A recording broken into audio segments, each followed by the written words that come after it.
Okay, the meeting is now called to order. Today is Tuesday, July 11, 2023, 6:01 p.m., the meeting of the Council for Minnesotans of African Heritage.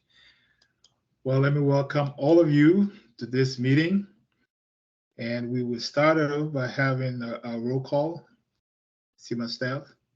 Alrighty, perfect. So first and foremost, Chair Doe. Present. Excellent. Treasurer Mullins. We know that she emailed earlier, so she's excused. Yeah. Secretary Adams Lee. Present. Excellent. Welcome. Councilmember Daniels Jusmai. Okay. Councilmember Crawford. Okay. Councilmember Nadi. Present. Excellent. Councilmember Winston. Alrighty. Councilmember Dukes. Okay. Councilmember Dahir. Alrighty. Senator Fate. Okay. Representative Hudson. Present. Excellent. And then Representative Frazier. Alrighty. That ends roll call. Thank you very much. So if we look at, I hope everybody had a chance to look at the agenda. We don't have a quorum, but we can go ahead with our discussions. Okay, we're not just voting on any. We don't have anything major, in fact, to vote on. So, so if you review the agenda, you want to take a second to look over it, then I entertain a motion to adopt the agenda as it is.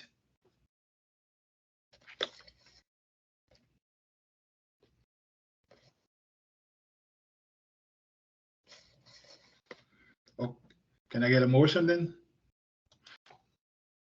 Councilmember Nadi, move for a motion to adopt the agenda. Is there a second? Councilmember Nadi, you're outside, huh? Yeah. Can I get a second? So we're passing. Representative Hudson, I'll second. Okay, thank you very much. Moving seconded, and meaning that we can go ahead if there's no objections further. We can go ahead with the agenda as it is. So let's go to our minutes. That was also sent out, and I want to apologize, of course, that we did not send the information out earlier as we would have done. And that's because too, there were just a lot of things going on in the past couple of weeks and then the holidays. So I beg your indulgence for that. And going forward, of course, we'll make sure we get our agenda information way before the meeting time. I think I would set a time around, I think the Thursday before the Tuesday meeting to make sure we can get those documents out to you so you have ample time to read them before. So as far as the minutes is concerned, did you all have a chance to at least look at it? And I know what happened during the last meeting was we were in person. So I understand there were some technical difficulties regarding recording the minutes, but the staff was able to put it together. Right, Linda? So I was able to get that and take a look at it. That's correct. Because we were using mics, and when some people were speaking, they did not use the mic, so the recording did not pick up their comments. Right. Okay. Is there any questions regarding that? Otherwise, we can also move to adopt the minutes. Approve the minutes. All right, can I get a motion? Councilmember Nadi, move to motion to adopt the minutes. Okay. Is there a second?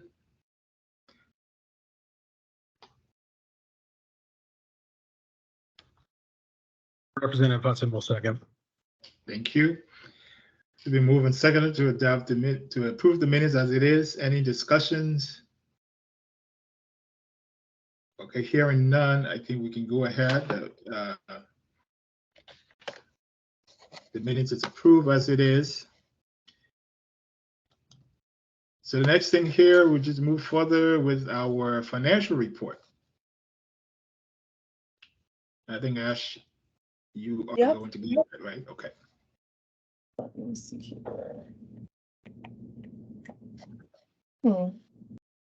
Oh, there we go.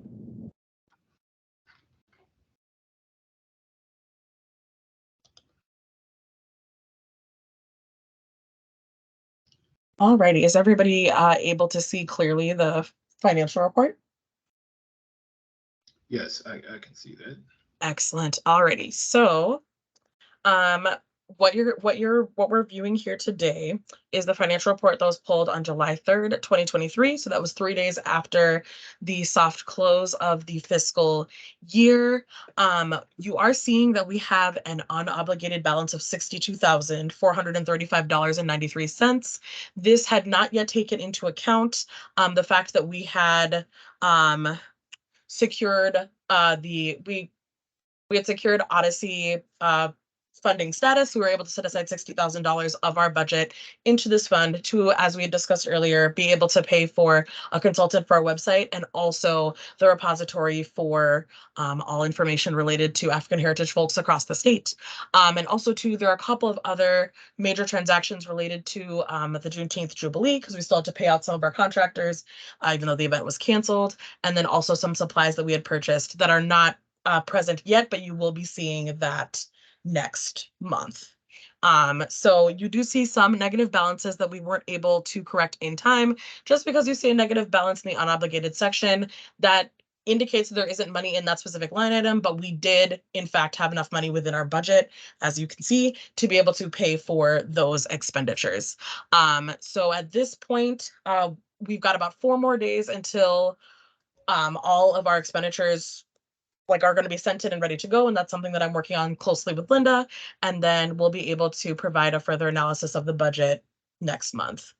We also have received, the appropriation for the 2024 fiscal year, which includes the 2 full-time salary positions that Linda wanted to hire for supporting legislative and policy work, and then also communications and community engagement. We also did receive some more money for general operating costs, and you'll be able to see those appropriations next month as well.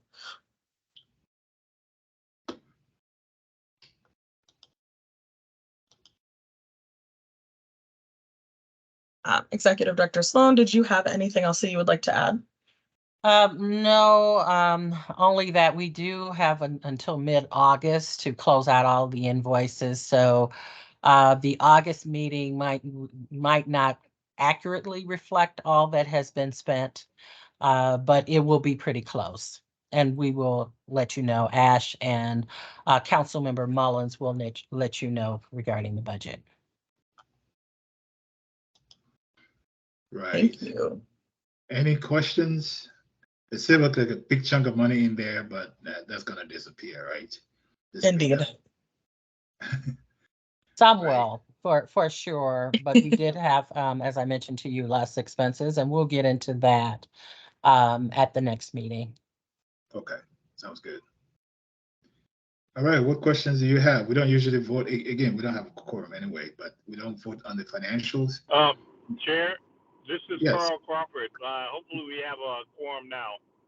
Oh, great, Carl. Thanks for coming on. We're not sure, but thanks for coming on. Thank you. All right. So that is our financial standing where we are right now. So let's move into our next item here, community members roll call. We do have, let's see, community members. Yeah. Do we have any community members? And we can just slide right into public comments if there's any comments there for community members. We outside of Joseph Waters, there is someone named Ari that is online as a guest, and then we have Sonia, who won't necessarily be a guest if she Right. continues to come to. Oh, the meeting. Arl is actually Carl. Oh, Yes, Councilmember that's Crawford. me. that's Carl? hilarious. Okay, Yes, but I that's think, me. right, I was like, right. who is Ari? Who is this person? All right. Okay. I think this is a good segue to Sonia. Maybe we just get to know who she is and let us know. Sonia, you want to introduce yourself and just Sure, give I us a can. Well, I don't know where to start, but I'm just going to dive in. I am with the Legislative Coordinating Commission. I just started in June, on June 29th, with them as their Diversity, Equity, and Inclusion Director. And that's really to look at, I'm in a nonpartisan role there, and that's really to look at how can we improve and increase diversity on that campus. I've been in Minnesota for 31 years now, married to a Minnesotan. I have 3 children. They're all out of my house, so I'm completely empty nested. And so it's me and my husband and a cat that lives here at home. And so I am here standing in for Michelle. I'm assuming that she's going to want me to be a part of this, of your collaborative here, because I want to make sure that I'm apprised of all things that are happening within the community so that, I know exactly who to go to and who could potentially support our efforts. Sounds good. Sounds good. Thank Thank you. you. And Thank you for welcome. having me. Yeah, you're welcome. Very welcome. Okay. Joseph, you didn't want to say something? All right. So our next item, if you look at again, just how we structure the agenda today is not the typical agenda we always have, and I promise you we're not going to go over time. We'll probably leave a little bit earlier, but I just want to make sure that we talk about what it looks like going forward. As a matter of fact, this being the end of the biennium, and then also the end of the previous administration from Chair Hughes, who was very, very instrumental in where we are now. And I want to make sure that, we recognize that fact because it's important. What I'll do, I just want to talk about what are some priorities areas we want to look into, some of the expectations that we have, our roles and responsibilities, just go over those things so that when we move forward, we have a clear picture of what we're trying to accomplish in the next coming years, or at least the next 2 years or so, or 1 year that we have. So Chair Hughes, again, every member of this board, I want to say, worked very hard in the last year or two just to get to this point. There were some priority areas that we focus on, particularly in terms of engagement with state agencies and our community. And I think a testament to the fact too that perception about this council has changed over time. And we want to give every one of you the accolade because your role as council members play a very major part in the accomplishment that we were able to achieve. So I want to talk about 5 major areas that those are just priority areas, nothing set in stone, so to speak, but I want to talk about that. And then what I'll do too is just give you the opportunity to talk about what do you want to see the council like in the next year? What are your expectations for the council going forward? Because again, there are a lot of work to do, right? A lot of work to do always from community, legislative, and we have a clear mission how we can accomplish that. And one thing that stood out to me that's very important was I saw this flyer when Executive Director Sloan and myself attended a program. I don't know if every one of you had a chance to see that, but it says we stand strong for Minnesotans of African heritage. I mean, that caught my eye because it kind of encapsulated a lot of what we are trying to achieve, and we're on the road to achieving. And I really appreciate that because I really like the fact that it kind of show priority areas and how we want to impact our African heritage community. So let me talk about just some areas, like I said, 5 areas I want to look into. The first one is our board members' engagement. And I kind of broke it down into 2 types of engagement, one internally and externally. And internally, basically speaks about our duties. And this is, I'm just talking here high level, nothing in the detail, but just speaks about our duty because I believe each of us brings some type of value to this group. And our engagement, our responsibility in terms of what we're expected to do will make a whole lot of difference. So the way I see us going forward is to be more proactive and how impactful each of us can be in terms of internally when we come to meetings, our participation. The way I run my leadership style is to listen a lot to members, to speak about the things that concern them the most. So I would definitely be giving people time. In fact, I want to allocate so you can know to prepare yourself that for each board meetings, council members will have at least 2 minutes to talk. Okay, so you can't be quiet.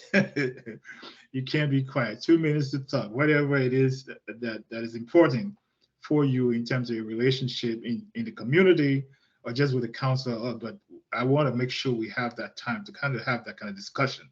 So our discussion can be very, very important and robust in the way we're addressing the issue. That's internally.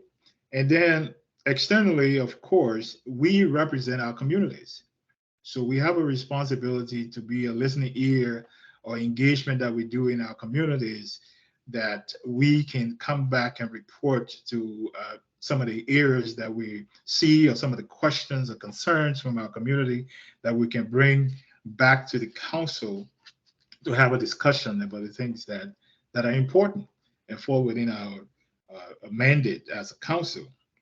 The second thing is I want us to continue the engagement with our state agency as we did before, but at a different level, right? We invite commissioners here to talk about their work and how it impacts the African heritage community and what can we do to help them. We ask that question all the time, but we want to make sure we're going further than that and defining definitely how do we measure, that impact either as a council or to the community that is being served. So what are those things that stands out when we engage commissioners and they take our suggestions? How can we go back and really outline some of the things that are working so we make sure we are counting those things in our accomplishment. But the other part of this is to also be engaged with our community organization. I know in the past we tried to get community organizations to come and talk about the work that they do and how we can help them as well. That was not very successful in the sense that we didn't have a lot of organizations that came up. But see how it is important, right? Because when organizations come to the council and bring us some issues that they are having, it gives us a better idea in our engagement with either the state agency or local agencies to present the problems that we can see firsthand from those individuals that come and do those presentations. So I'm looking forward for us to be more engaged on that end, to have organizations, our community organizations coming in to our council meetings and doing some presentations about their work, their challenges, the barriers they're facing, and directly we can ask the questions, and then we can put together sort of a framework, because the important thing is not just to listen, but to see how we can redirect those efforts in terms of resources or guidance, just generally pointing them in a direction that they can get the kind of help that they need, because we are not called to do that. And so I've segued into the third priority area is our robust community engagement effort. We have a community engagement director who's been very integral part of the community in terms of the messaging that we have. I think our brand is developing even more. People are getting to know what we do, how we're here to be their voices, to be able to articulate the issues, have the ears of the governor, legislators, how we can do that. And I think our engagement throughout the community, having a very good strategic plan in terms of how that engagement goes about. Now, the other thing I'll go back a little bit is when I spoke about duties for council members, we have a responsibility that we need to participate one way or the other. And my concern would be basically how that looks like for each of us. It may be different. And so I would really want us to look into time commitment that we have. You know, some people might have more time commitment than others, but I think it should be clear so that when anything we're doing is clear that your participation is noted in it as well. Okay. And then fourthly, I put down seizing the moment of driving a sense of unity. To me is important because we have a diverse African heritage group, of course, and unity is not it's abstract, right? Some would argue it's abstract, but a sense of unity is important because what that means is that we understand as one people. Like somebody always gave the example. For instance, I would just go that way. If a cop pulls you over, he really doesn't care about, you know, deep down where you come from, yeah, so to speak, right? But just by virtue of the fact you're a person of African heritage, that's how you're looked at. But when it comes to our different communities, of course, we are different.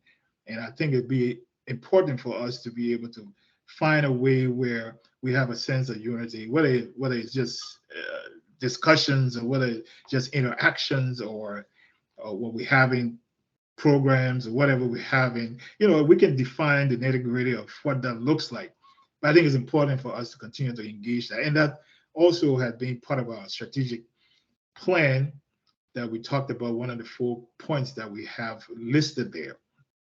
And just to mention that, we did have a meeting, you know, that we expected members to be at, but we were there and we started off discussing what a strategic plan looked, following up, looking at what the opportunities that we have. And I know it's ongoing. So again, we'll come back to you to be able to finish that part. And I just want to make sure that you are involved with that process. And then the last thing here is definitely to be able to have a repository, right? Why is a repository necessary? We talked about this before during Chair Hughes' administration. That it's very important. And the way I see it, it gives us the opportunity to be proactive, okay? And it reminds me of during the period of COVID, you know, what was our engagement with our community and our expectation where, you know, we expected folks to come to us. It was a tough thing because there were a lot of movements with different organizations and the way they were looking at the COVID pandemic and reacting to it. When resources started to come about, how were those resources distributed to areas or organizations that could benefit from that? So I see us, if we can build a repository, right, we can be proactive as a council for people of African heritage who are part of our mandate definitely is to reach out to our constituents, that we can provide information, you know, even before they come to us, they're able to receive information because we have the connections in the community of those different organizations and businesses. So when it comes to given the fact that, okay, we have this huge surplus, right? And we want to make sure that our community benefit from that surplus, of course, in very detailed ways. And how does that look like? How does it go down to the mom and pop shops, so to speak, in terms of can they benefit from there as well, or does it just go to other organizations that are well established? So by having information of our community businesses and organizations, we have a way to be proactive in engaging these different organizations. So I think that repository, I know we got some money to do that, to build our website, and I'm so happy about that. Very awesome. So it's not impossible for us to do that. Once we get that going, we can be very, very proactive and we can see the impact we're making. I'm very concerned about that we are able to have some measurements around the things that we do, okay? Especially measuring impact and all of that. We can do that. We just have to be very intentional and deliberate about that. So our engagement, our community engagement plays a huge role. And then we can go back and do follow-ups and see how is it impacting. So if a group come and make a presentation to us and kind of give what the needs are or the barriers they find, and we redirect them to sources or resources or guide them through some process. We want to know whether they really, accomplish that, or whether they were able to be helped with that, because that way we know that we're having an impact to our community as it is. So these are just some high-level priority points I wanted to put forward going for this council. The last thing I want to say before I open it up to all of you is that definitely we want to be engaged with one another. So I'm looking at having let's just one-on-one conversation. I think that time commitment is very important for us to know and have that conversation going forward and see where you're at, and then we can go from there. So just to give you heads up, that will be something I want to be doing in the next couple of weeks or so, just to make sure we have that conversation and set and understand, basically what you want to do, where your priorities are, and how we can move forward with that. Does that make some sense a little bit? Okay. With that being said, with those areas, now I'm going to turn it over to council members. Let's just talk about what are you foreseeing in terms of the council moving forward? What are some of your expectations you want to bring forward? How do you see us moving this council? So anyone can start. We're not many, so anyone can take it.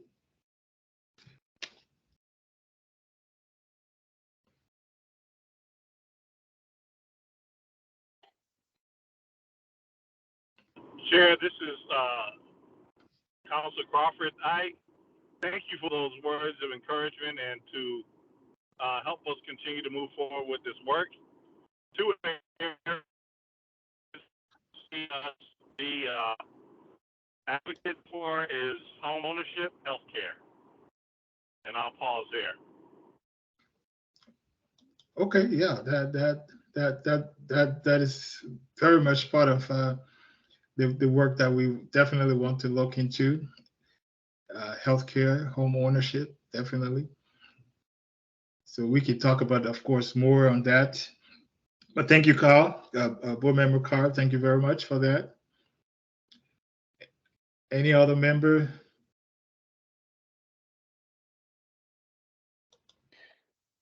Yeah, thank you, Chair, for those words. And yes, all of us will be supporting you and then the staff to make sure that we continue to push forward.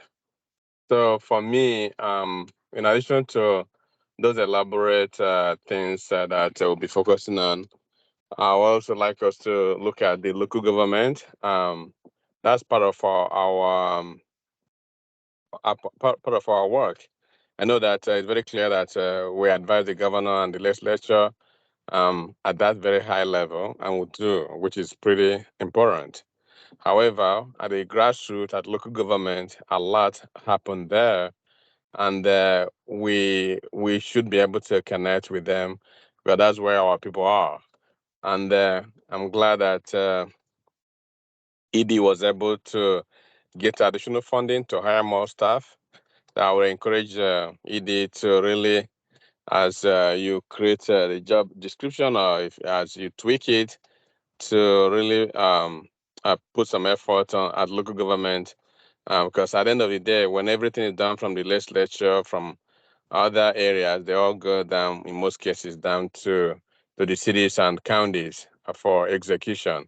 And these people, they are with our people every day, and what they do affects us. And in some cases, they don't get it fairly treated, or well, taking advantage of other opportunities there.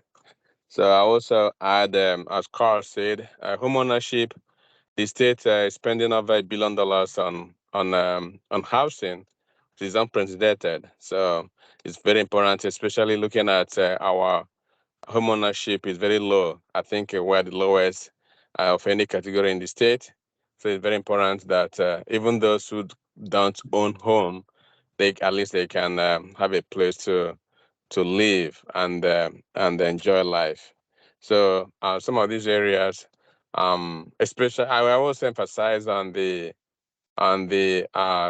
agencies that come to our place, as you said.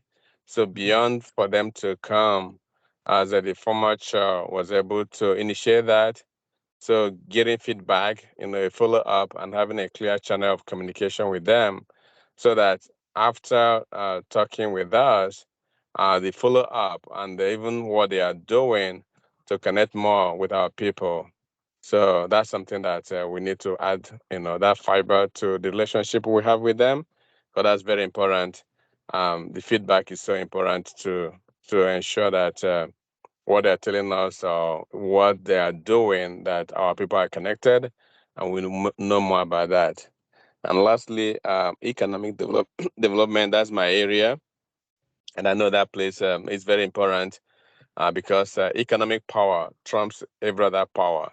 So, before people could do another thing in life, at least they'll be able to take care of themselves in terms of resources. So, that's something that, and with the surplus budget and with all the things that happened in the legislature this past season, I think there is an opportunity, great opportunity to work with our community to really take advantage of what the state will be spending, the equitable funding in the next 2 years, and see how that can improve the lives in our community. So I'll stop at here. Thank you.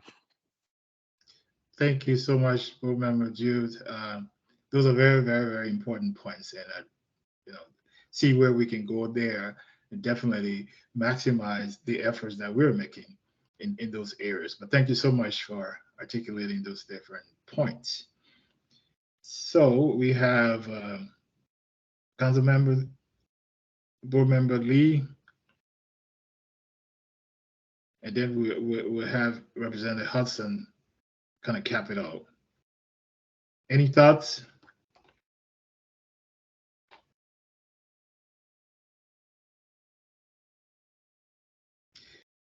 All right. Well, I think I have Okay. some thoughts about where we're going and some of the things that you have discussed. I think what is optimal and conflicting for me is the conversation about how we present as a unified leadership. I think it is necessary and important. However, I think that we cannot, I don't want to be a facade. And I think relationship building should start at the antithesis of us making the effort, not us being pretending like we're doing this kind of thing. And I know that we have to start it somewhere, but quite frankly, I don't feel that we are as united as I think you're saying that we haven't, which is why we need to work on it. But the other component is we're not united, socially, locally, or nationally. And where do we start? How do we support our various communities and then intersect those communities in a thoughtful, strategic way? And we have some intentional conversations with our communities together, which we keep talking about we're going to do, and we haven't done it. And that's not a dig; it's an awareness that it is concerning to me as being a council member that we have said and made a commitment to do that, and we know how important it is. And it is not tomorrow; it's now. So that's one thing. And then secondly, how are we viewed? And our history is very informative of our present and our future. And so what have we not addressed that is impacting us in the disharmony that we are experiencing as Black people? And finally, one of my dire concerns is why in 2023, very close to 2024, am I treated the same way that my grandmother was treated over 70 years ago as a Black person in America? And what are we going to do about that? Right. And so we are disrespected. We are disrespected, we are dishonored, and we are disenfranchised across the board. We are only acknowledged when folks need somebody to ride or die with them because they know Black folks can get it done. Well, I'm tired of that. And I'm going to say that openly and I hope eagerly. And what I mean by that is I want to leave, I want to be remembered. I want what we do to be remembered and not just about the dream. Can we start living the vision? And so those are things that I think are cross-pollinate with every single thing that you said, Chair Doe. I believe it cross-pollinates. And we need to intentionally, as leadership, look at it in an insightful way, strategically, agree that we do have disagreements, and how do we, as a family, resolve those? Thank you so much. That definitely, you couldn't have said it any better. I think incorporating those things is just it's yesterday that should have been done, but we need to be able to do it by just seizing the moment and looking at the opportunities that we can make that happen. So I totally am with you with that, because you could have said it even better than that. So thank you, Councilmember Lee. Let's go to our Representative Hudson. Thank you, Chair Doe. Yeah, I mean, I feel as though in some ways I'm least qualified to speak to this, because I still very much feel like I'm just getting to know everyone and getting to know the council, and even just getting to know its role. But what I will say, just listening to what everyone else has to say, and from the limited experiences that I've had since being sworn in January, I would second what Ms. Lee stated regarding engaging with people on the ground and getting to know what their issues are directly. I got a little taste of that here and there, most recently spending a couple of days, one of which was across from Linda at her booth at the Northside Juneteenth Festival, and just talking to people. And there's such a sense of futility out there that nothing ever changes and nothing ever gets better, which again we just heard from Ms. Lee. And so, you know, what the question I kept asking people, and I never really got a coherent answer to, was, well, why is that? Like, what's the hang up? Why aren't the gears meshing? If we know this is a problem, and people have been actively engaging with public policy and trying to make things better, and laws have been passed and budgets have been funded and all these things, why is there no traction? Why isn't the rubber meeting the road? And I don't know the answer to that. And apparently the people I was talking to didn't have a very coherent answer to that either. But I think that might be one of the if we could put some meat on those bones, if we could articulate the answer to that question, I think it would set us up to being able to clearly identify some action steps that need to be taken. And so, you know, I would just suggest, and this kind of always happens with organizations that meet on a monthly basis. You know, there's a limited amount that you can accomplish in even a 2-hour meeting. So you kind of need to have like subgroups that are tasked with doing specific things in between meetings that can come back and say, here's what we did, here's where we went, here's who we talked to kind of move things forward. And you know, I just tossed that out there as a potential suggestion of something to think about and potentially develop. Yes, no, thank you so much. That's in place because to follow up with those with that kind of information and getting on the ground, yeah, it will require not just coming to meeting 2 hours or something like that. It will require more than that, and that's what we're looking for with that. In terms of commitment, we had started a way of breaking out into subgroups, so to speak. So we want to look into that, and we'll continue to do that until we can refine a good way of addressing the issues. But thank you so much for your thoughts on that, and I appreciate that. Just hearing that, just hearing everything everyone said, it gives me hope that we want to make this happen, and we're dedicated to doing that. So your dedication that you're showing, by your presence is very important, and we'll make sure that we follow up on that. Um, uh, Linda, Executive Director, do you want to add anything? Do you have any thoughts? Oh, before I do, I see that Council Member Daniels Joasame raised her hand. Oh, She great, joined. great. She joined us. Yeah. Right. She did. Okay. Yes, Councilmember Yeah. Juras. Yes. Did you hear? Hi. Y- Okay. Oh, yeah, I've been here for a while. Yeah. Oh, okay, okay. I She's was been here for a minute. So Go ahead. to your question, first I just wanted to concur to everything other council members have said. And to add, one thing I would like to see happen is this council go through a strategic planning session where we actually do a power analysis as to who we are and how we're viewed. Where do we have strengths and weaknesses?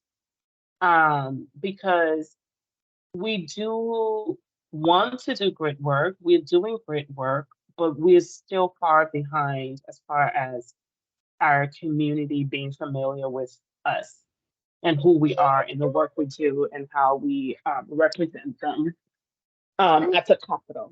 So I think that would be a great step in then targeting certain places or certain group of people to like create relationships because again, a lot of the work that we're doing, even our existence, is not known by all of our community members. And there are key relationships that we need to build, even before we start having some of these conversations that we said we wanted to have, right?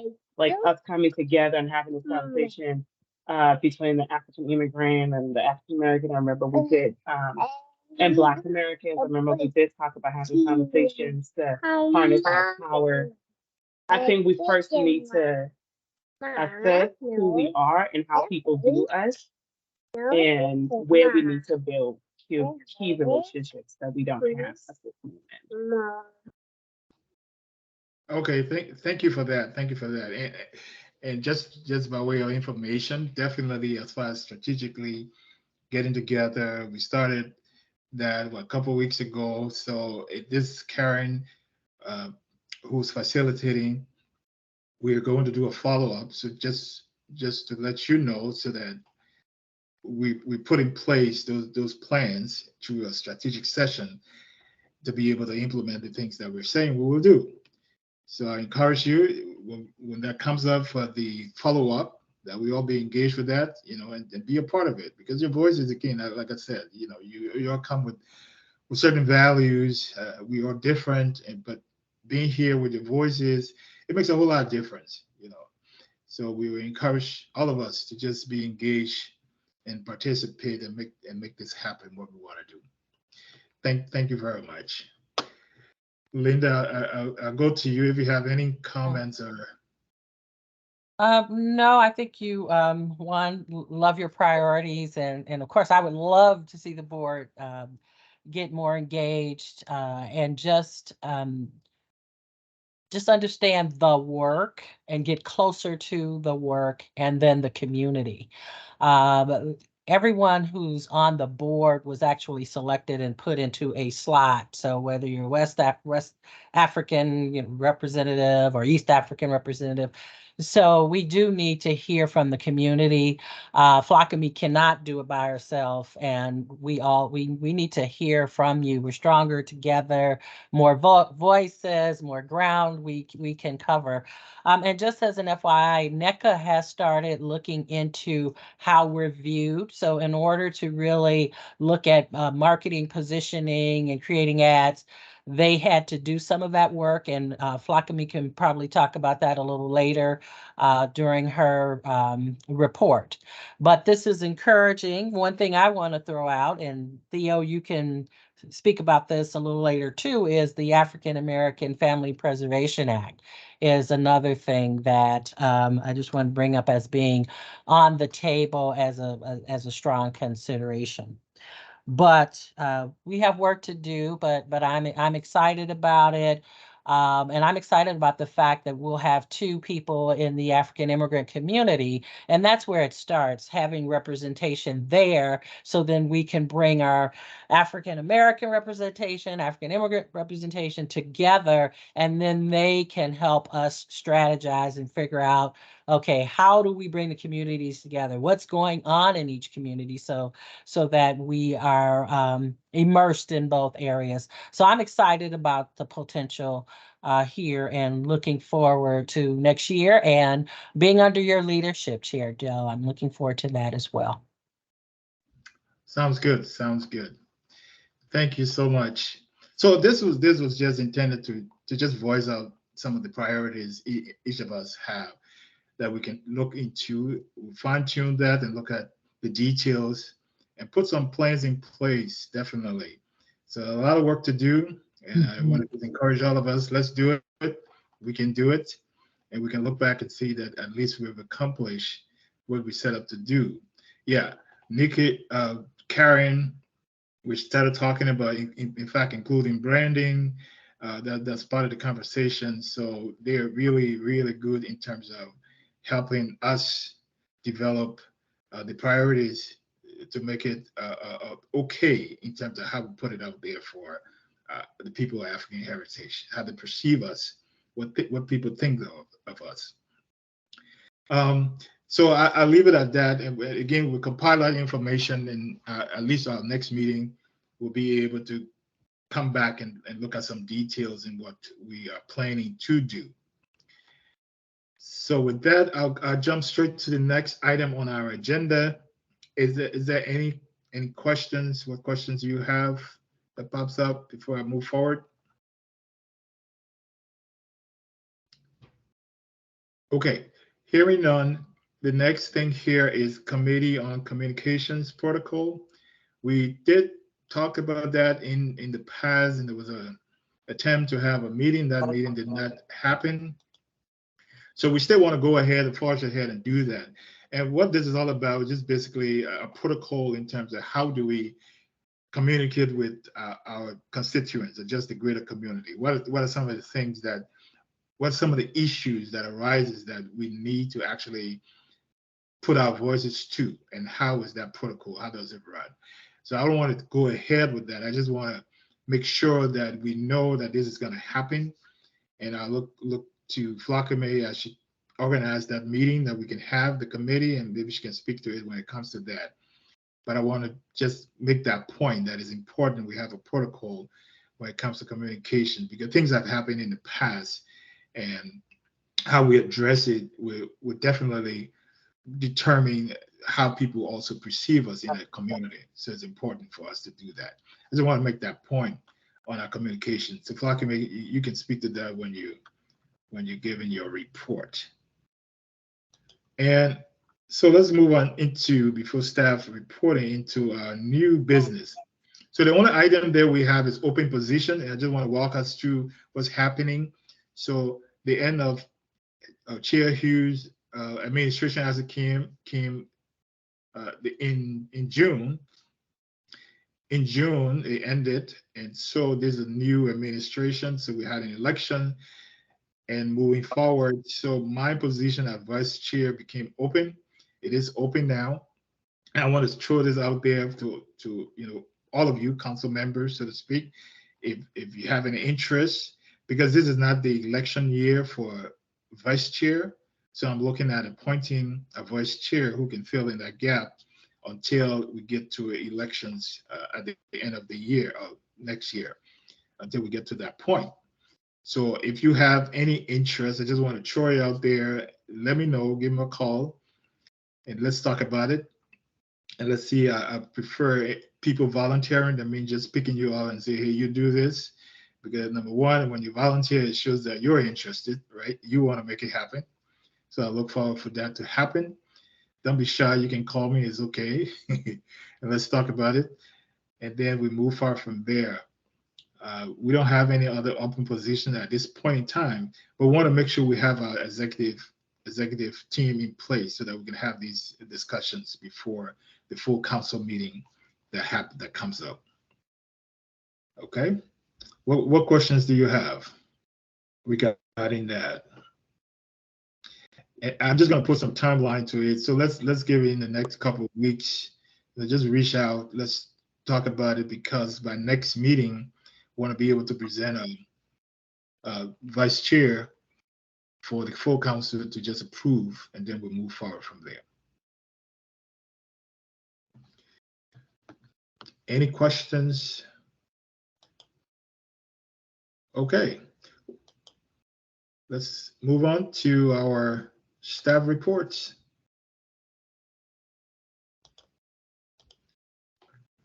Flakami, would you like to go first, Yeah. followed by Thea?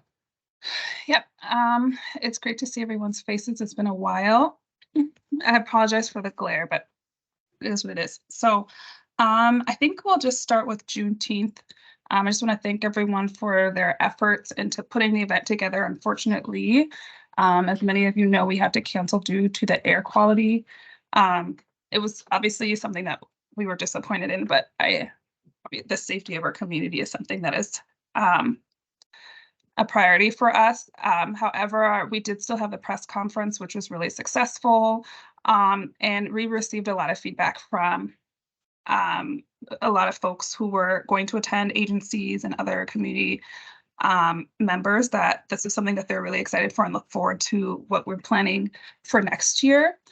So really excited about that. Prior to that, I just forgot to mention, we had a post-session debrief, which was virtual, which was kind of going over what happened during the session. We went into breakout groups and then folks talked, and then we came back to see what they were looking forward to next session. So that was really helpful for us, just to get some feedback from community members in terms of what they thought the session looked like. And then just jumping ahead again to Juneteenth, Representative Hudson did mention he saw Linda. So during the Juneteenth weekend, we as a staff were at a couple Juneteenth events. And so even though we weren't able to have our event, still being able to support community events was very helpful and exciting too, just because it's the first year that it was a holiday. So that was really great. Got some good feedback from folks as well. And I think, again, we're establishing a really good foundation. So when next year comes along, we will be set and ready to go. We had Linda, as Linda mentioned, we have been talking to internally as a staff. We had our staff retreat, and then have been talking to NECA Creative just in terms of in terms of branding. They're going to be doing some internal branding things with like logos, things like that. But then they also had a few focus groups, and were able to get some feedback from folks about what their perception of CMAH is, how they think that how they think that CMAH can support them, and what community members would like to see moving forward. A lot of the comments seem to be almost like a bottleneck of like, hey, there's a lot happening, and then it kind of blew up into a larger effect of interconnectedness, not only with CMAH, but additional agencies as well. So that was really good information for us in terms of how we communicate with other organizations in terms of what community members would like to see. We are still connecting with NECA just to see what next steps are for that. And how the branding will be looking as well. So excited to work with Linda on finalizing those steps.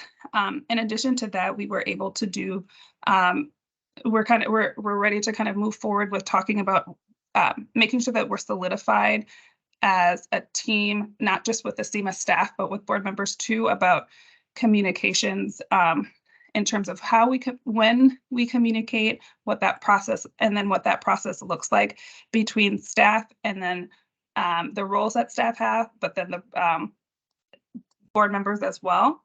And just what that can look like. So I appreciate everyone's patience on that. I do feel like we're kind of in the right, we have some good clarity on what we're supposed to be doing now. So if there's things that you're seeing, again, as always, feel free to connect with one of us so that we're addressing those issues or things that you think that we should be talking about.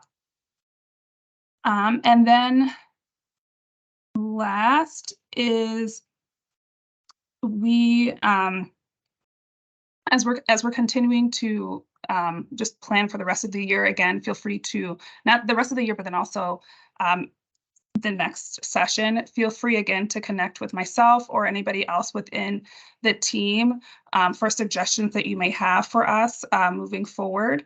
And then we have been continuing to work with various agencies. And then I know not to do your thunder Theo, but just to mention that some of the committees we've been meeting on have been emphasizing certain issues that we have been working on already. But it's good to see that we're getting support from various agencies on some of these topics as well. Linda mentioned the African American Child Preservation Act. So that was from the cultural and ethnic, it's called the CECLC for short, but it's an agency through DHS that we have a seat on that we've been attending. And they've been very supportive of our policy agenda items. And so Theo will be able to talk a little bit more on that. He was able to present to them, to one of their subcommittees, as to some of the things that we've been doing on that. And I think that's kind of a really great example of what we're hearing from. It's an agency with DHS, but it's a community board. So it's really great to get some feedback from community members as well and just kind of reiterate some of the work that we've been doing. And we plan to do as well as really good feedback for us to just, as we're continuing to plan for next year, what we want to focus on. That, and then obviously substance abuse and opioids are things too that I've been, again, hearing in the community of things that folks want us to continue to focus on. So just kind of giving some folks an update on that. And then last, there is an Afro-Latine event this Saturday, which is kind of a community that we haven't, that's a really great question. And that is a very great question. And I know I think Walter asked, with the breakup of DHS, how do you see that affecting our priorities going forward? That's a very great question. And I think for me personally, it kind of, I want to say it won't, but I think it depends on how they decide to break it up and what that timeline looks like. Just because I think it's going to be a multi-year situation. So hopefully what I'm hoping for is that they're going to give folks some feedback of like what their plans are. And we have that at the CECLC meeting as well, but just to see which ones that they decide to focus on, I think that will be helpful just so we can know what direction they're going to go and then how we can respond to that. I do think, excuse me, I think one of the supposed, and this is just hearsay, so this is not something that's set in stone. One of the agencies that they think, I heard that they're trying to break it up into 3 pieces, and one might be focused on children. So interested to see how that may affect the African American Child Preservation Act as well. But like Linda said, we haven't gotten any firm details, but I think it will be good once we hear how they decide to break up, how that will be affecting who we can talk to in terms of what their priorities are and how they overlap with ours. So I'll pause. I think this is a really great segue into the work that what Theo's going to be talking about. So. Okay. Any questions for Law Committee? All right, Theo. All right. Hey, good evening, everyone.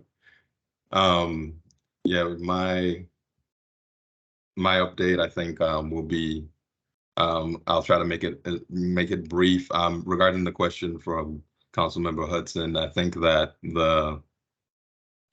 one priority, as Flockley mentioned, that really has become high on in our radar is the African American Family Preservation Act.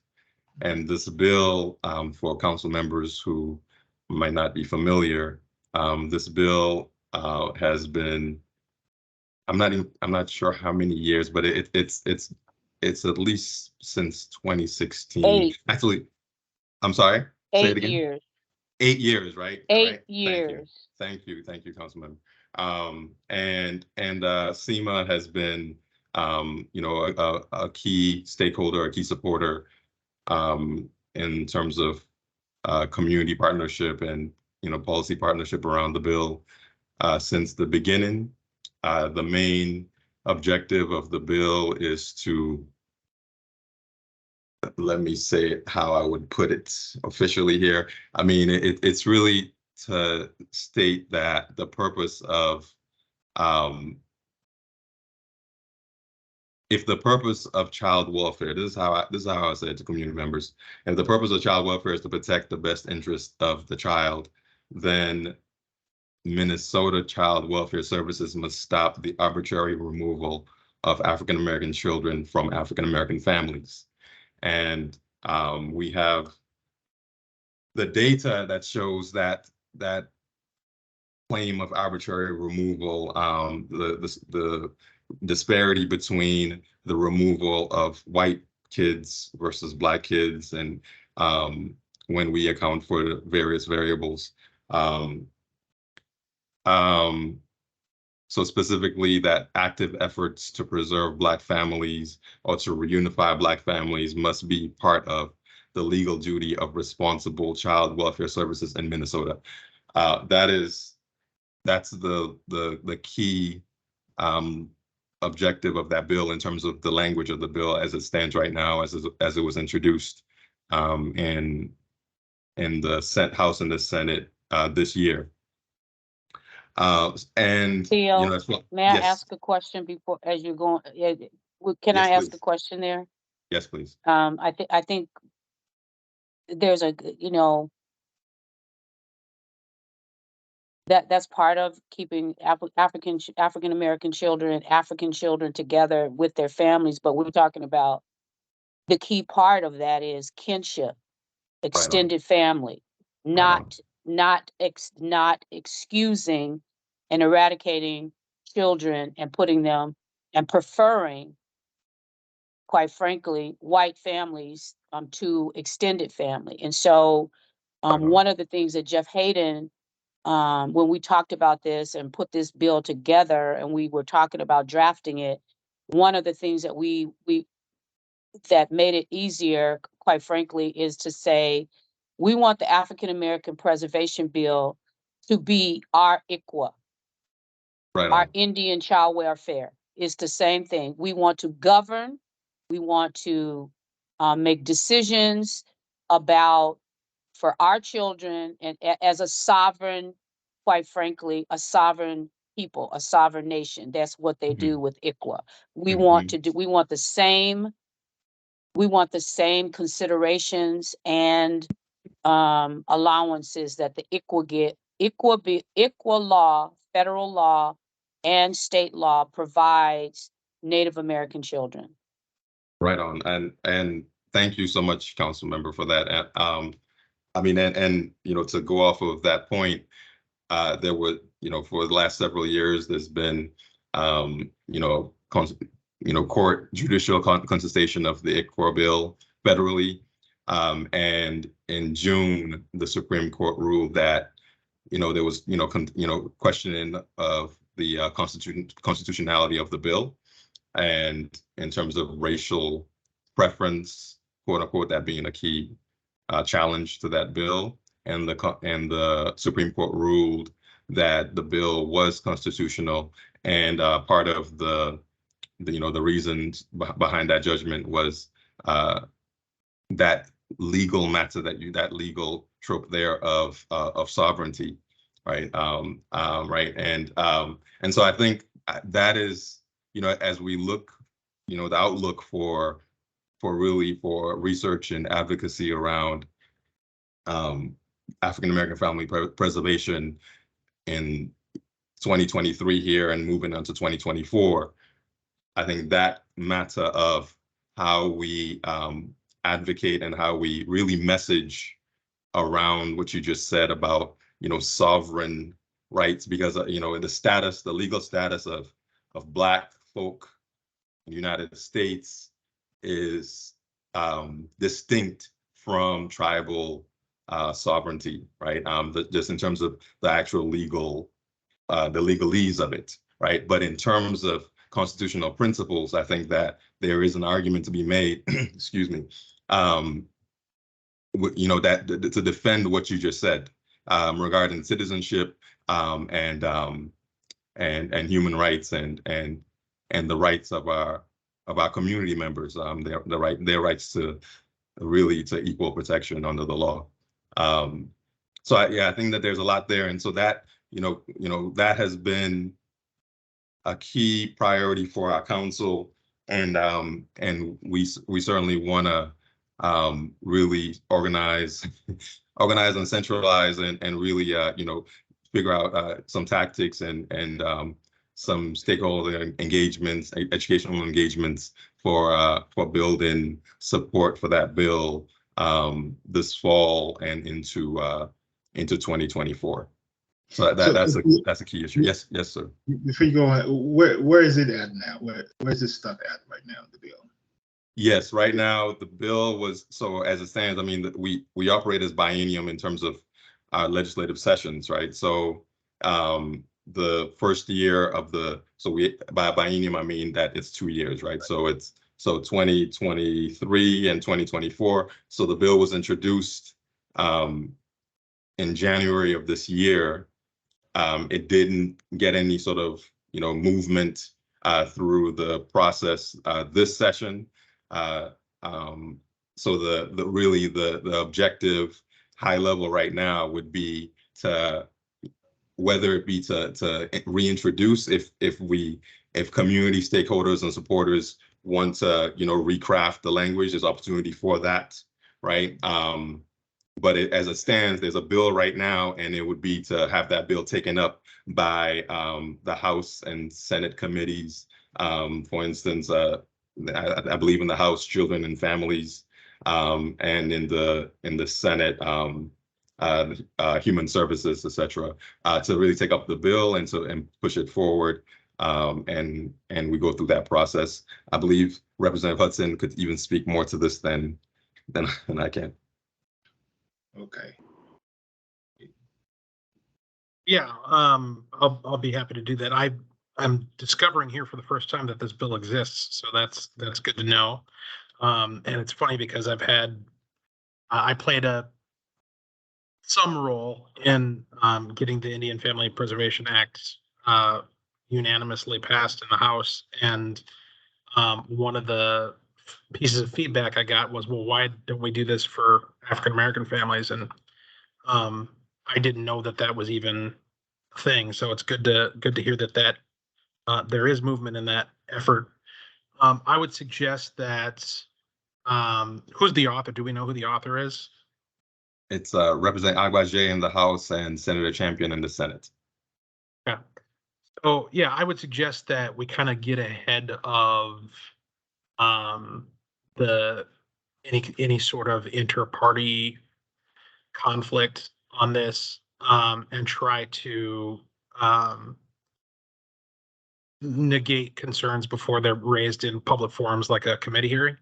And you kind of raise because as you're talking about it, you kind of raise a lot of the questions that pop up in my own head, which is, well, with the Indian Family Preservation Act and with ICWA, they've got that whole tribal sovereignty thing, which really carries a lot of weight in terms of an argument for doing something like this.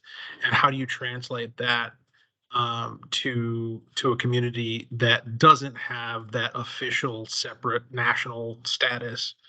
And the other question that pops in my head is, well, are we kind of crafting a patchwork of family preservation bills where we're going to have to check, every different ethnicity to make sure that they're all covered?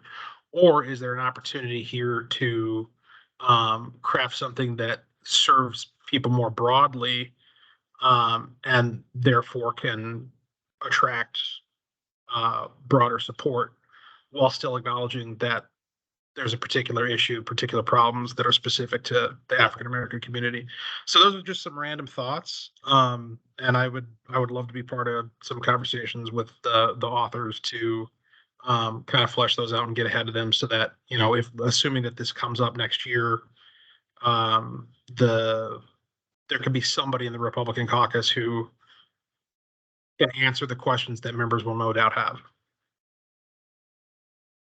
Yeah, thank you for that, council member. I mean, so I think that, I We really have a appreciate. companion, we have the companion council that I am a part of, and that's the African American Wellness Committee through DHS, is also working very eagerly and vigorously to do just that on the side of DHS. And so, Representative, I would say to you that some of us have been working on this a long time, and I'm one of them. And I will give you one word that would say that how can we, justify having African American Preservation Act? Slavery. That's how we can. Because child welfare, we still in 2023, the state of Minnesota, have had 65% of the children in child welfare system for the last 50 years have been Black children. And it is an atrocity. And we have taken children and not even allowed until kinship laws, and folks have been suing, the county about this.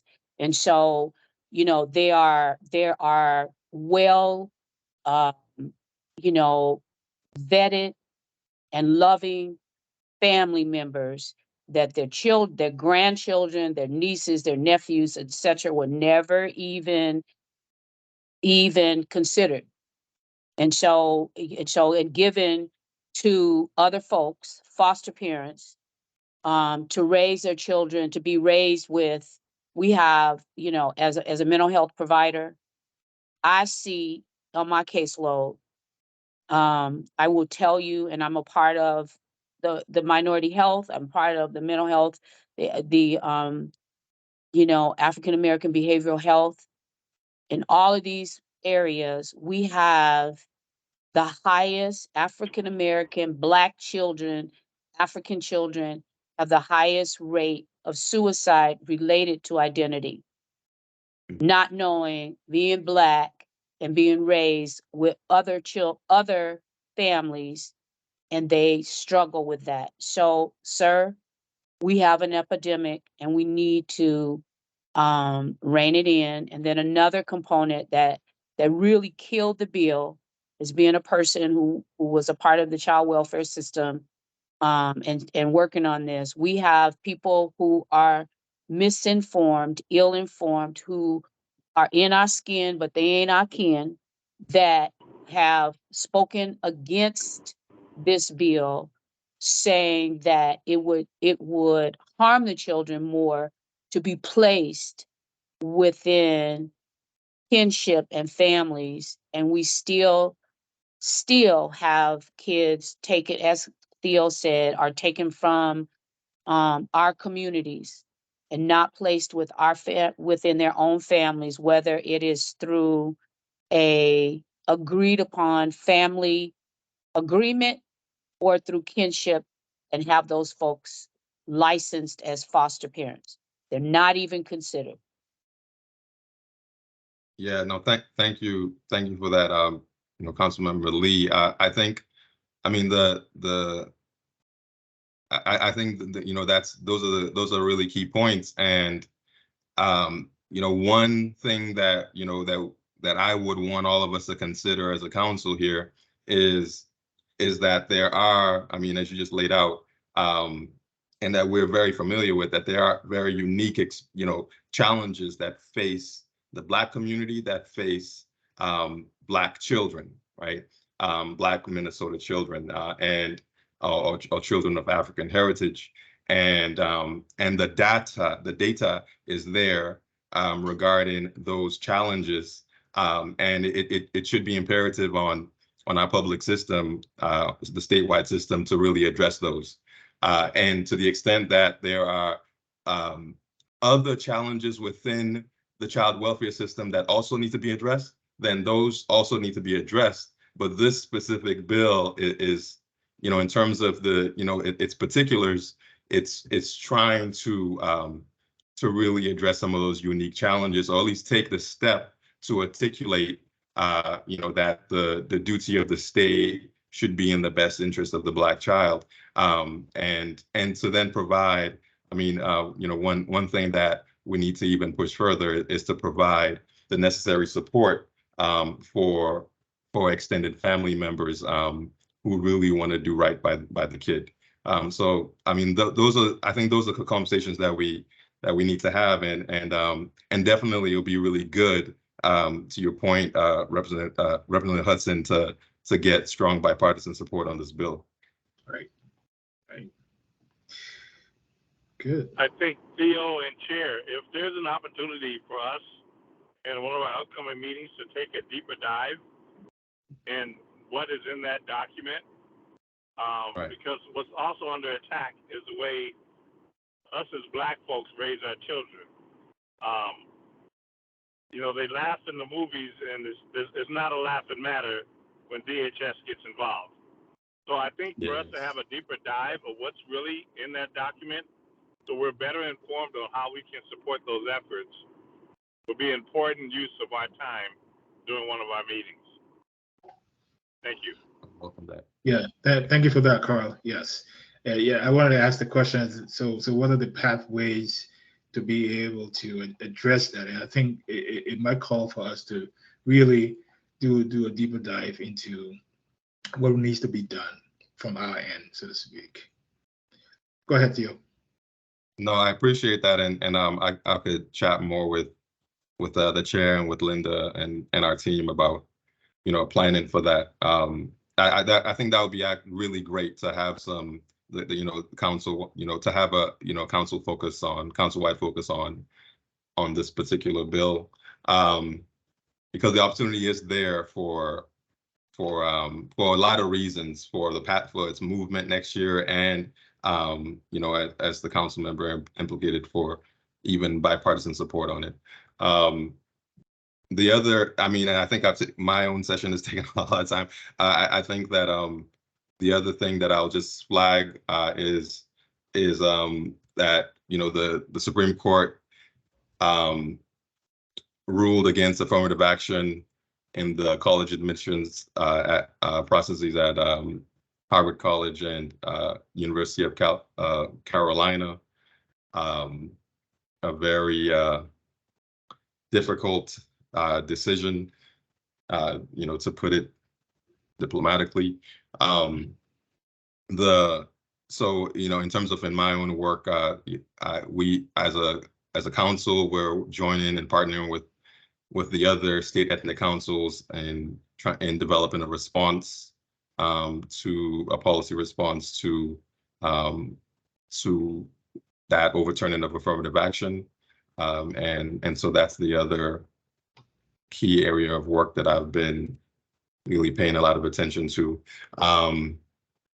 Really, thinking about what should our work in racial diversity, racial equity look like, and what we should be advising leaders in the public and private sector, after that overturning of affirmative action. So there'll be more on that. We've completed several drafts of a document that will be prepared to release in the coming days and weeks here. Okay. I think I see a hand up. Yeah. Sure. Council Member Nadi, you got your hand up, right? Yeah, thank you, Theo, for the work. So I just got what you just said caught my attention about what the ethnic group is doing to respond to the Supreme Court ruling. So why we react to what they've already done? The same group that brought the case to Supreme Court, I heard that they got $100 million, and they're also wondering, they're planning to take diversity, equity, and inclusion at the workplace to court as well. So it might take time before it crosses to the Supreme Court. And with the way things are with Supreme Court, I think it won't be, rosy.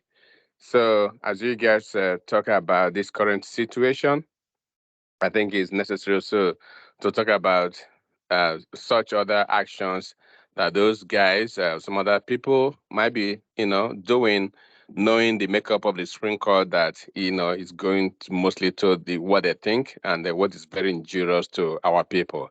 So I think just thinking ahead of time and then seeing what can be done. So if you guys come up with a plan and share with the council and share with the community, any kind of support, but I know it's coming. It's going to be ugly in this country in many ways in the future. So anything we can do proactively, I think is necessary to plan ahead.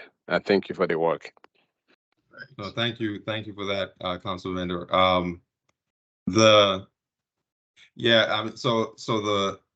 just it's a sort of high level overview of the memo that we are working on.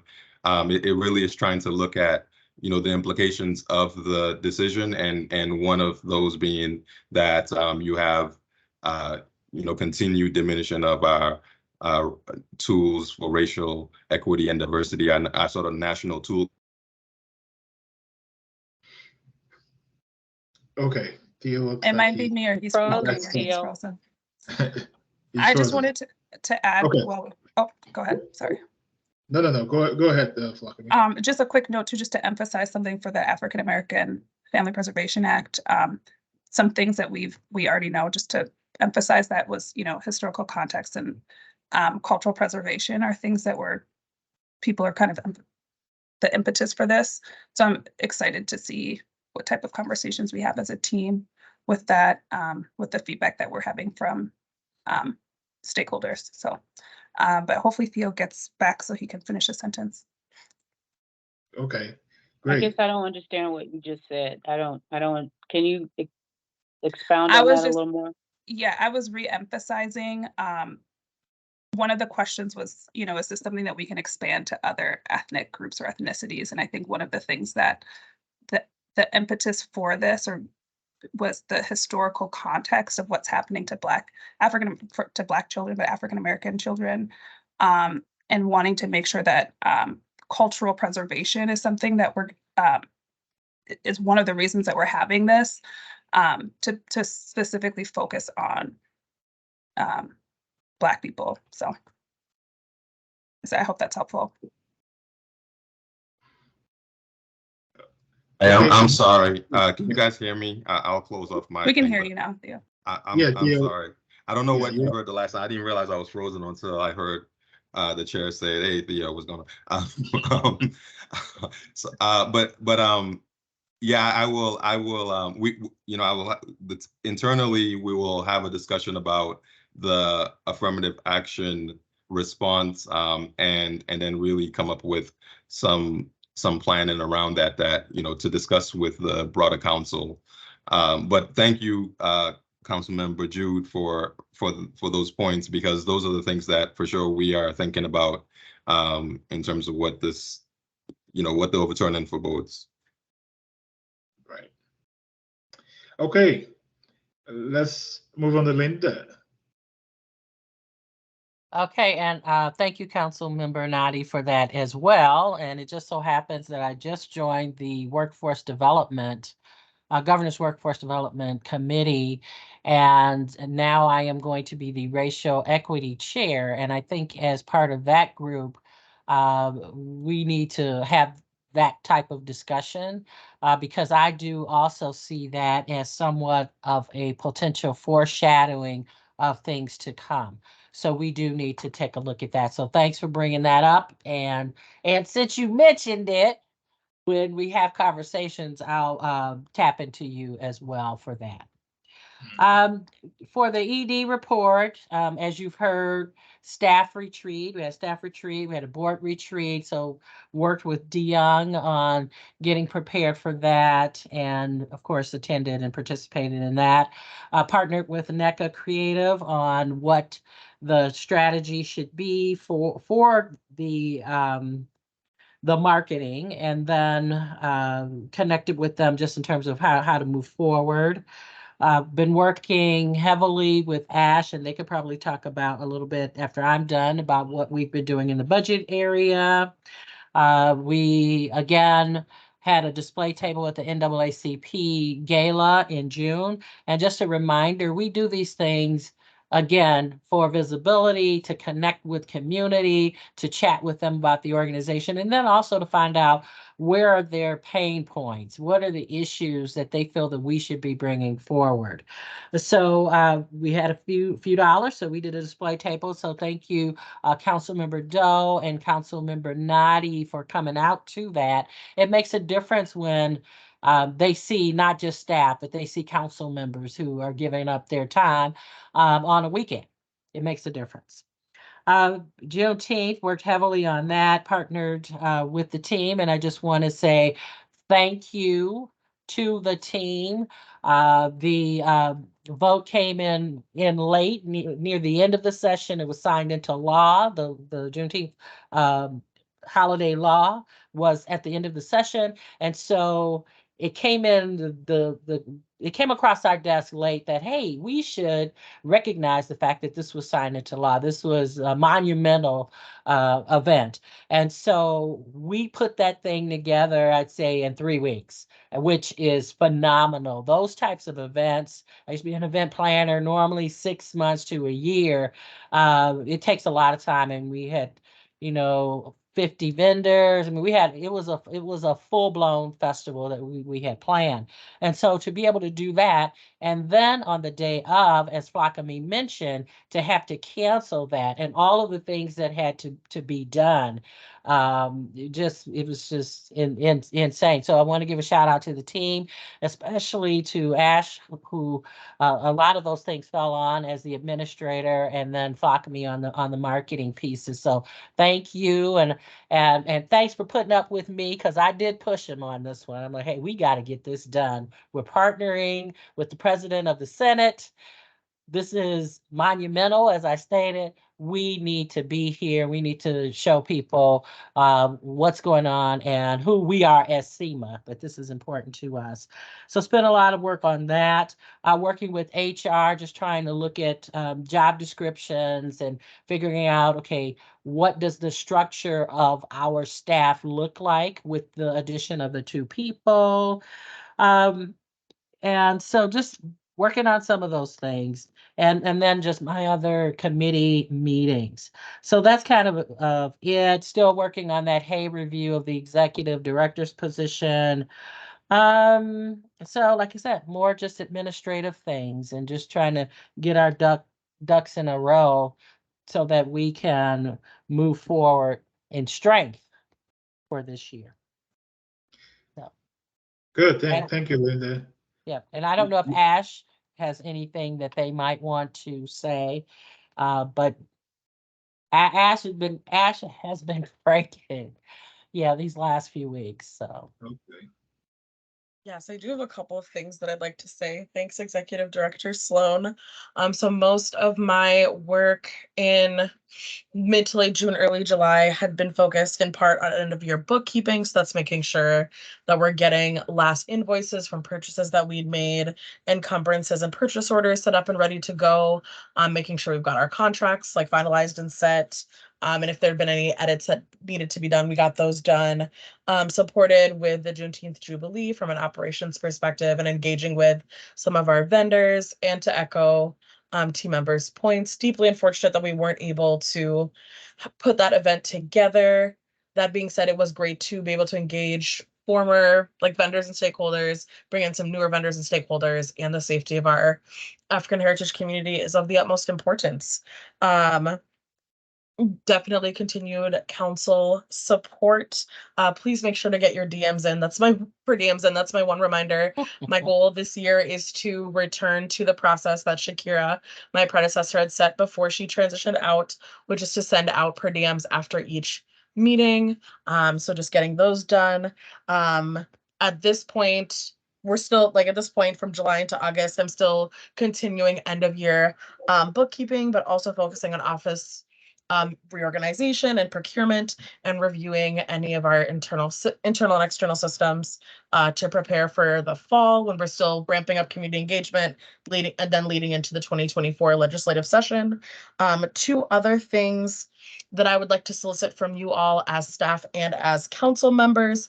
The first is that I would love to get any suggestions for cities and locations within said cities to meet in person based on the survey that I had sent before the end of June.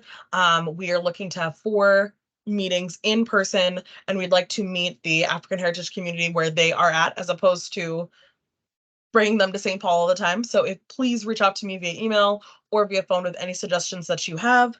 If we can, again, support Black-owned businesses or Black started, led, run organizations, that would be amazing. The last thing that I'd like to solicit is just any information that you'd like to get out to the African heritage community. We do have a weekly bulletin that we try to send out on Wednesdays of each week, and that's a great way to get any information out about any initiatives you're working on or ask any questions to about 5,000 and counting African heritage community members. So that's all I've got. I did put the link Yes. in for Yeah. Linda's quote. I'm sorry, for NPR. Yeah, I was It about was a to great mention article, and that. I'm sorry, I just had to. Right. Linda, I was waiting, definitely, so it's good. If you want to read it, it's she had some really great comments. definitely, even though the Juneteenth didn't go as it was scheduled to be, but there was a press conference, and I think that's where it came from. And Linda, thank you so much, because your representation is notable and by evidence too. But this, I didn't read the article, but I see it. Is it an article? Is it?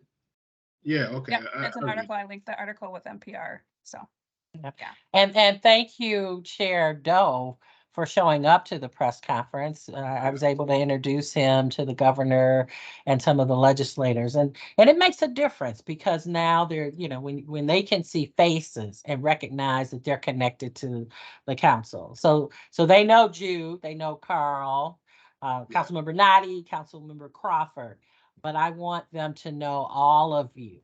And so, as Chair Doe had said in a previous meeting, we will work towards getting you guys down to meet with the governor and meet with key legislators, just so that we can help facilitate the relationship.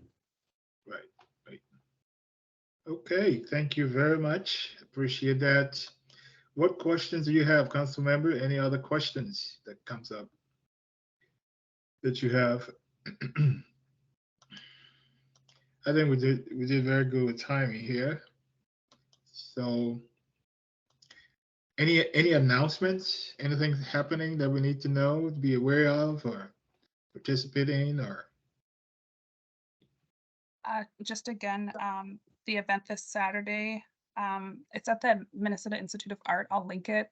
Starts at 1 for the Afro-Latina community, which is not something that we've seen a lot in Minnesota. So, or recently, I should say that. So at the MIA. So I'm going to be attending that just to kind of see where it is. I'll put the link in the chat. Okay. Okay. The And then the African other American Child Wellness Committee its charter has been finalized. So we are moving forward with that becoming a viable organization in its own standing.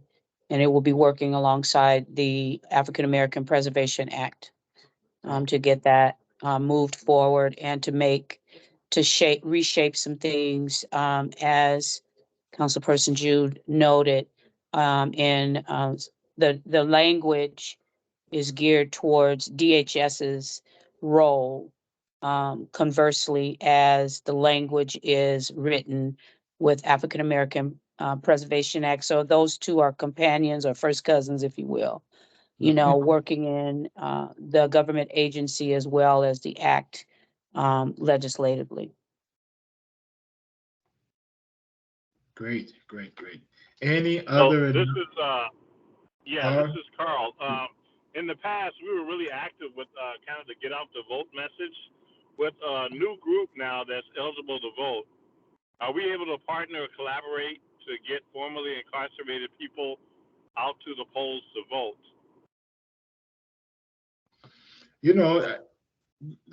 That's something that's very important, but because that would be new for them, right? This is the first time. That would be new, absolutely. Yeah, that's new. So we did do a lot of work on the get out to vote previously, and then we were involved in the restore the vote. But I think your comment about, how can we help facilitate making sure that they do vote is a good one. So we do stay connected to that group, and we can ask that question and see how we can help with that. Yes, not suggesting we do the heavy lifting, but we collaborate Right. to make sure Right. we help our members, especially those voting for the first time, not get lost in misinformation. Yeah, that's a good point. And then I just want to bring up that our former chair, Hughes, her position, her opening is posted now. I just got something today. So that means that her slot is open. I'm still waiting to see what they're going to do with Beef 2's thing, because Beef 2 didn't officially resign. She resigned to me, but you have to officially resign to the governor. And because that didn't happen, it's taking some time.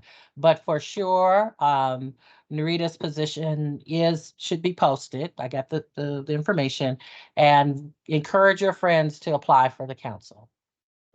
Right. And congratulations to all those who were reappointed, of course. Yes.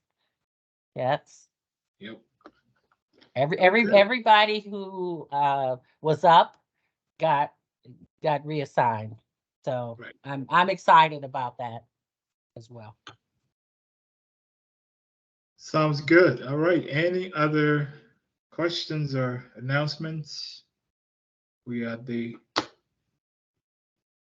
38th minute after 7. I think that's great. So again, just to look at what going ahead, we're going to be doing for our next meeting. Hopefully, in the next couple of weeks, we can identify a vice chair and bring that to the meeting, and we take a vote, just approve that and move forward with that, so we can be in full. And if we get a new council member coming on board, that would make us a full council again. But again, there's a lot of work to do, and I'm excited that I know with this group, definitely your participation, your dedication, all of that, we'll move a step ahead from where we were, and that's the goal, to be able to accomplish these things. Let's look at what we're doing, identify the things we're doing, adding to it, and making sure that we are having the impact that's necessary. With that being said, and no other questions, then I'll call the meeting is adjourned. Okay, you all have a good Somebody rest. had a raised hand. Who was that? Okay. Who am I missing here? I didn't see that. Oh, Joseph. Podcast. Go ahead, Mr. Waters. Thank you. I don't know if you had open mic or whatever you want to call it, community forum. My question is for Theo Rose on two things on the DEI situation. Are you working with any of the chambers, any of the business community? Because I've heard after the ruling came out on affirmative action, there was a group that was targeting businesses to eliminate DEI. So I'm just wondering if you considered partnering with the chamber so they could get the feel from their business members. And then the second question I have, there was a very good online article in USA Today that I read yesterday or the other day, where the Asian Pacific community, because of the affirmative action ruling, is now pushing back on corporate America. They are saying that we make up 60% of the workforce. Yeah. But we have a very small percentage in leadership roles. And when you get to the C-suite, the number is even smaller. And they're saying, if we can do the work, why can't we be supervisors, managers, and leaders? So I'm just curious, have you been talking with folks in the Asian community, how they see this affirmative action issue, and what kind of pushback are they now engaging in? Because I'll just give my final thought. My feeling is the folks that pushed this case with Harvard University and the University of North Carolina opened up a door that I believe they're going to regret in the long term. Because, like I said, you now see the Asian community, which was a target of violence, now saying, wait a minute, why are we being pushed aside for some folks that themselves aren't qualified, that are not qualified? So those are really my two questions. The DEA issue, are you working with corporate America? And then are you working with the Asian Pacific groups? Thank you, Mr. Chair, for indulging me. Yeah, that's fine. Yeah, and I was asking for you in the community part of the agenda to see whether you had something to say, but nothing's lost. Theo, you want to make a statement? Yeah, I'm gonna turn off my camera just because of the connection issues. No, thank you for those questions, community member. So in terms of that issue of working with the chambers, that is for sure. Thank you for introducing that outlook for us, because that those are the kinds of things that that we will be striving or trying to take steps in doing. So really the focus, I think, for us right now is just really what should the outlook be after this decision by the Supreme Court, at least in terms of from where I stand. It's like what should outlook be? So I really welcome the thoughts on that, and so we'll be having internal conversations about what steps you should take moving forward, and really the kinds of the kind of perspective that we need leadership, again, in the public sector and in the private sector, to be taken to advance and defend racial equity and diversity, which we see as very aligned with the tradition of equal protection, right? So I think those are the things that we are focused on. Regarding Asian Pacific Islander community, immediately after the ruling, when we were thinking about, when Linda and I were discussing, policy around this issue, immediately, our thought was, well, we should be in partnership with, the Latino Council and with the Asian and Pacific Islander Council, and also with the American Indian Council, and so that's the sort of initial engagement that we've done, having dialogue with my own colleagues on those councils, to try to develop a shared outlook on how we move forward. So more is in the works on that, and for sure we're thinking about the implications of this decision in higher education and beyond, because for sure it's very apparent what is at stake. Okay, sounds good. Yeah, one last announcement. Of course, there's a Independence Day celebration coming up for Liberia on the 28th of July. So just so you know that if you're interested in seeing some activities of the Liberian community, that will be happening that weekend of the 28th. The 28th? Yeah. Of course we are. I know. Okay, so that's how we come to our end of the meeting. The meeting is formally adjourned.